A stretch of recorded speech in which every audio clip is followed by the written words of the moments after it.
All right, time now for the exchange and more perspective on the political unrest and the incredible scenes right now unfolding in Peru. Simeon Tegel is a freelance journalist and Washington Post contributor covering this story. He joins us live now from Lima via Skype. So, Simeon, just explain to us where the country goes from here. I mean, if Dina Boluarte is not going to step down and she's not going to hold elections on the timeline that these protesters want her to, what happens next here?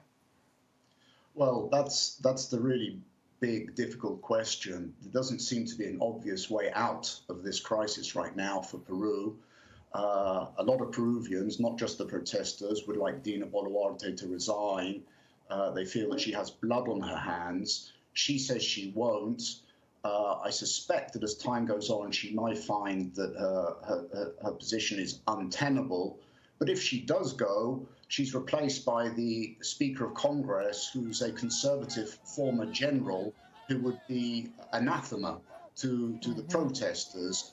If she stays, she's saying repeatedly that she wants dialogue, but her actions seem to contradict that. Over the weekend, the latest apparent abuse from the government is that they sent in an armored troop carrier and 500 riot police onto the campus of San Marcos University. It's the oldest university in the Americas, and it was some students there had put up some of the protesters who'd come from the Andes, and they were forcibly removed. 200 people were arrested. The government was claiming that they were connected with terrorism. It never substantiated that. All but one of them, one of those people who were arrested, was released yesterday without charge. So in that kind of atmosphere, with the government behaving in that way, it's very hard to see how any real dialogue could begin. It's interesting because, just to recap for our audience, all of this started in early December when the former president, Pedro Castillo, was accused of trying to stage some kind of attempted coup, trying to consolidate his powers. He was then thrown in jail. And obviously there were a lot of people, especially members of the indigenous community, who were incredibly loyal to him. They felt that they could really see themselves in him.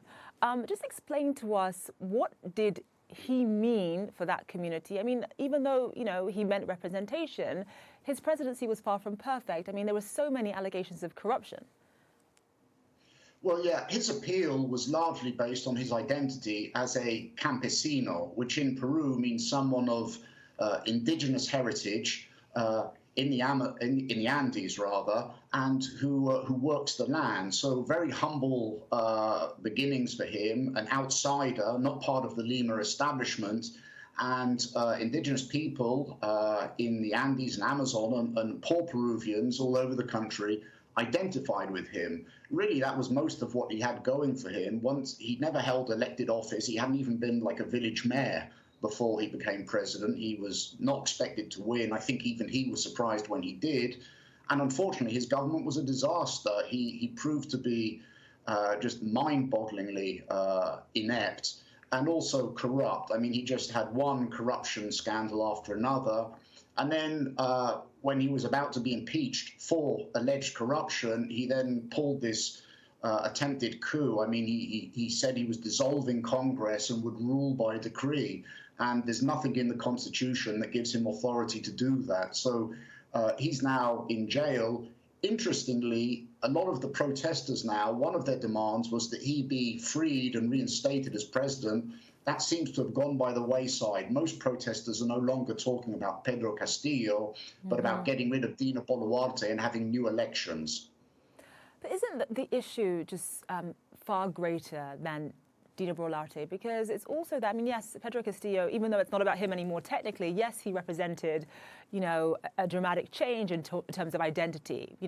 Who could actually become a president in Peru? You talk about this idea of campesino. People saw themselves in him. But on top of that, the inequality in Peru. I mean, so much of the wealth is concentrated in Lima. People who are from the indigenous community, people who live in the rural areas, so many of them have been left behind economically. Is that part of the issue here as well? How much does the economics feature into these protests? Absolutely. This is about economic inequity. It's also about identity and race. and discrimination. It's all of those things. Peru is now an upper middle income country, according to the World Bank. But when you travel in rural Peru, in the Andes, you see incredible poverty, families without running water, without electricity. In Puno, which is where most of the deaths have occurred, it's very high. It's 4,000 meters above sea level, and so it gets very cold there. And I've seen, for example, children playing in the snow with sandals and no socks. So the poverty is really quite incredible, and the abandonment by the Peruvian state, in part because of corruption, I think in part because of discriminatory attitudes towards the Andes and indigenous peoples. This goes back decades, arguably even centuries. All right, Simeon Tegal, live for us from Peru. Thank you so much.